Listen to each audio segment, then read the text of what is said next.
This show has been brought to you by Smith's Detection and the National Air Traffic Controllers Association.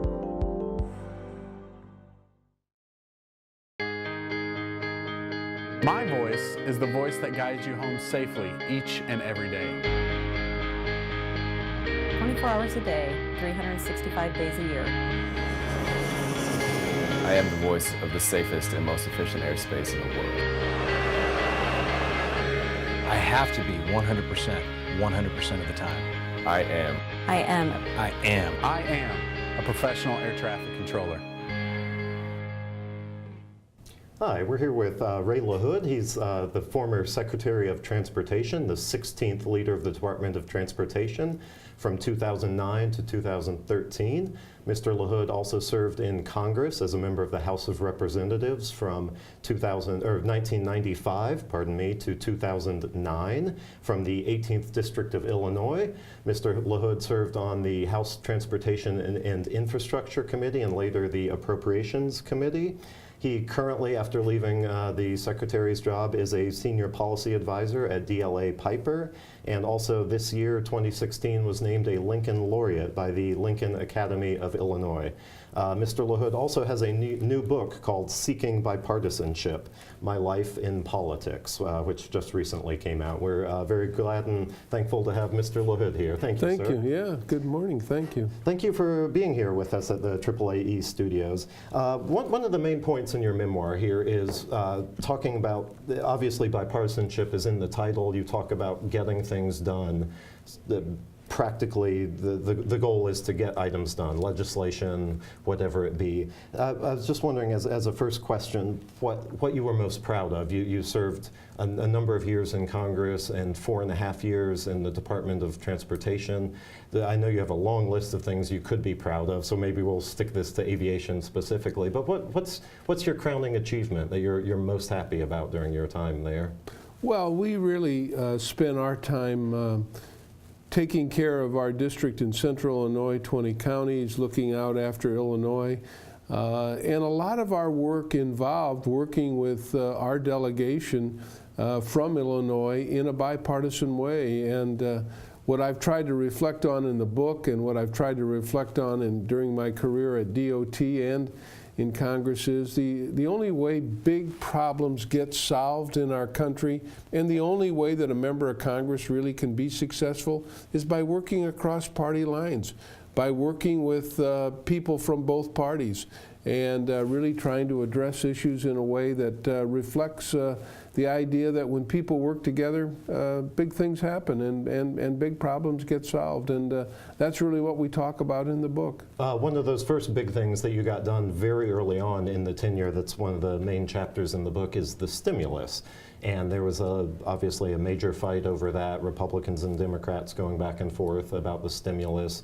Obama had just come into office. There was a large high-speed rail took most of the headlines as far as the stimulus goes, but there was an aviation component too. I was hoping you could sort of walk through some of the drama and problems and some of the benefits of the stimulus package. Well, when we walked in the door in '09, we obviously President Obama inherited a terrible, terrible economy. We had unemployment at 10%, and I think most people recognize that part of the stimulus had to include money for the Department of Transportation, because I think people realize that transportation and infrastructure, you can create an awful lot of jobs. So we had an abundance of blessings by receiving $48 billion in the overall $800 billion bill. Now, that bill was much criticized and decried, but here we are today, almost 8 years later, as President Obama is ending his administration with unemployment below 5%. A lot of jobs were created. The economic stimulus did work. Our $48 billion we spent within 2 years of walking in the door, and all of it was done without any boondoggles, any earmarks, any sweetheart deals, and no bad stories. So we created an opportunity for building more roads and bridges, $28 billion. $8 billion for high-speed rail. First time in the history of the country there was ever that kind of money for rail in America. We started the Tiger program, which funded a lot of innovative, creative projects all over America. $8 billion for transit. So our work during that first 2 years of our administration was really focused on getting people to work, building infrastructure, working with our partners, i.e. governors and mayors, and really getting the economy moving, and it worked. With the benefit of hindsight, a number of people say even more money could have been devoted to aviation and transportation in the stimulus package. Is that you know, the one thing I didn't mention was we had $1 billion for airports. We did a lot of resurfacing of runways and tarmacs. It really made a difference at airports all over the country.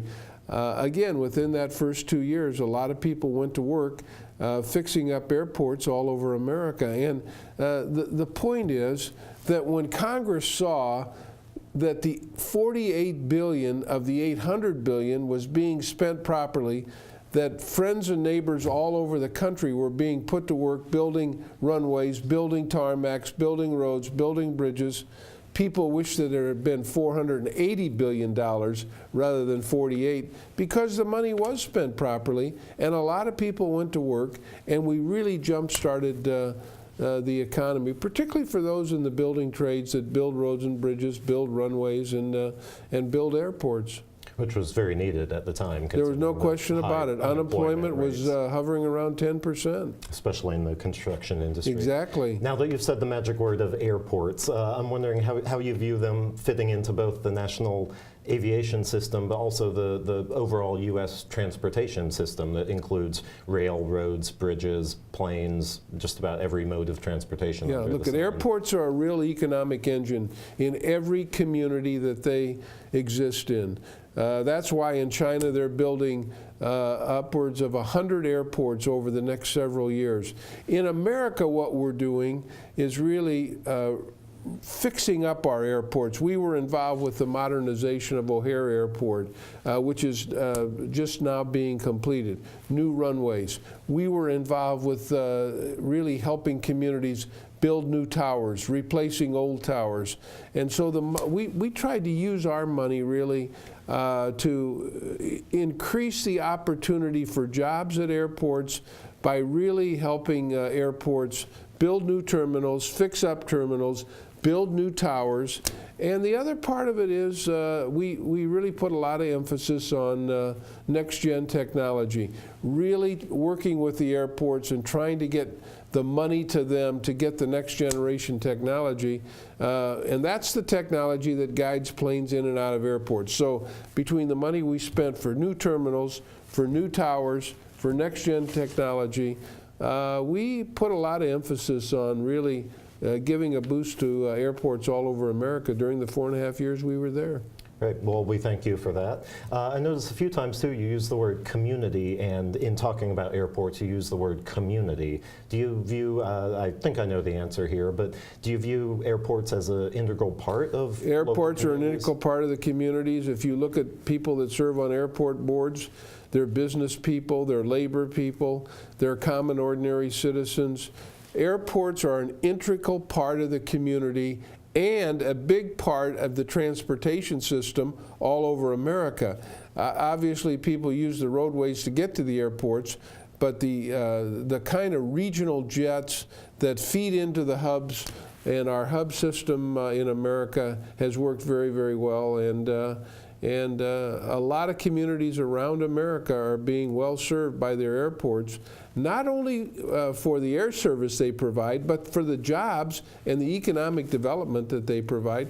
In my hometown of Peoria, we've just built 2 new terminals. The jobs that were created, we're right in the midst of putting a new tower in. Peoria is not unlike a lot of communities, mid-sized communities around America, where airports provide an awful lot of jobs, an awful lot of opportunities, and an awful lot of economic development. Moving on to something a little less positive, and this was through no fault of the departments, mostly bickering in Congress, but we saw in 2011, we saw a partial 2-week shutdown of the FAA. I was just wondering how damaging that was, how long that took to recover from. Look, any time you shut down a major government agency, it causes great disruption, and it causes very serious damage to the whole system, whether it's the airports, whether it's the air traffic control. Now, obviously, people were still guiding planes in and out of airports. It just meant that people really questioned whether flying was safe, which it was, whether planes were being guided properly, which they were.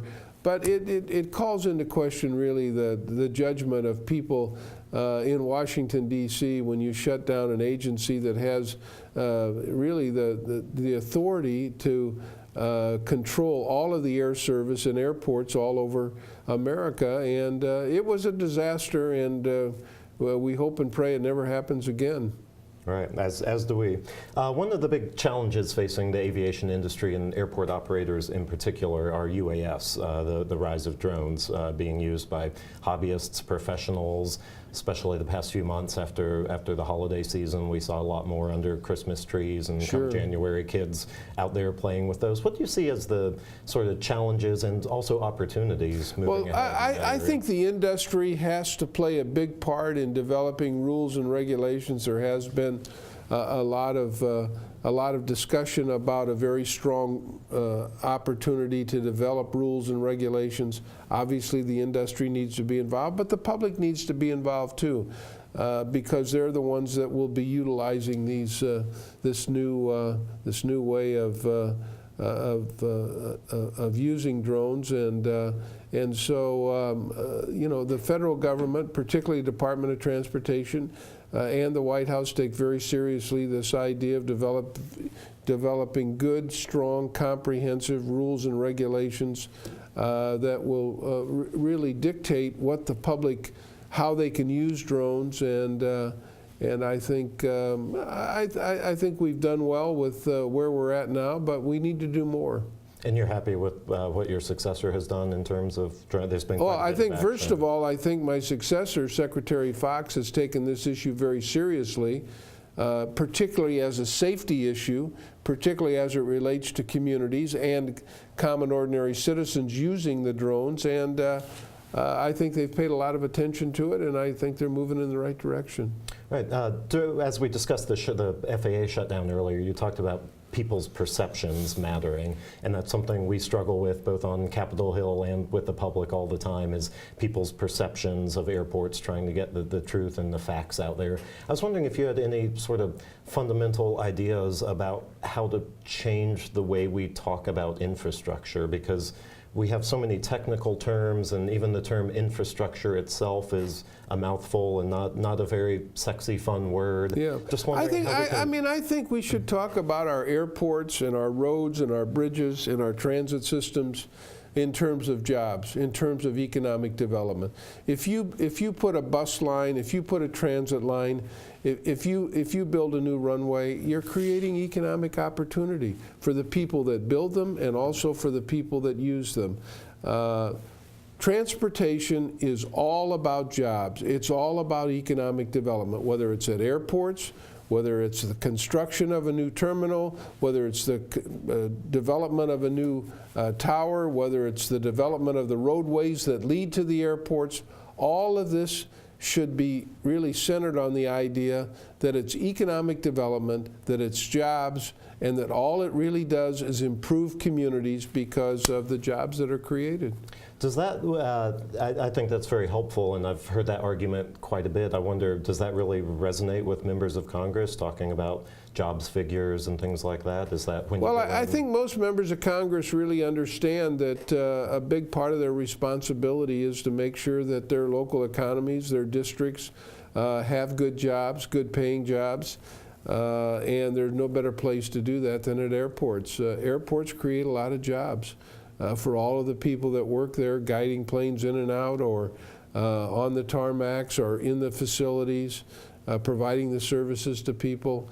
And we know that airports are a real job creator in every community that they exist in. And I think members of Congress really understand that. And don't want to put you on the spot here, but you can pick your hometown one. Do you have a favorite airport? Well, I think that what we've come to in America is a realization that these hubs are very, very important. and that almost all of them work very, very well. It's amazing that you know, people can fly in and out of Chicago or Dallas or Houston or New York and do it in a fairly efficient way. The only thing that ever really disrupts this is weather, and none of us have any control over that. But we have a very efficient system. It's a very professional system. And I think our airports and our airport managers and the people that have jurisdiction over airports have done a good job managing this system, and we have one of the best in the world, and only can be disrupted by bad weather. And just finally, wondering what your thoughts were on Chairman Schuster's FAA reauthorization bill. There's a lot of action in Congress, both Senate side and House side. Chairman Schuster wanted to separate air traffic control. That became a very controversial provision. Had a lot of talk in newspapers and in Washington about that. Just wanted to get your thoughts on that. We need a strong FAA bill. We need a strong FAA program because we need to continue next gen. We need to fund next gen. We need to make sure that every major airport in the country has the technology to guide planes in and out of airports safely. I think that was one of the goals that Chairman Schuster had in mind, certainly with the bill that he put forth in the House. The most controversial part is taking the ATO out of the FAA and privatizing it. And it's controversial, and it doesn't seem to be going anywhere in the Senate, even though it's in the House provision, even though it's in the House bill, and the House bill really has not been taken up except by the committee. It's passed out of the committee. But because of that controversial item, I think we'll see what the Senate does, and then probably will not be included in the Senate, and then see where it takes us. But we hopefully would like to avoid a long series of short-term extensions as we had these extensions really do no good for anybody, and certainly inhibit the ability of the FAA to continue to have the vision and the opportunity to carry out the vision for finishing next gen and for really helping airports continue to make the progress that they've made over a long period of time. Thank you, Mr. Secretary, for taking the time to chat with us, and thank you for everything you've done in your time at DOT and in Congress for airports. And thank you for watching today.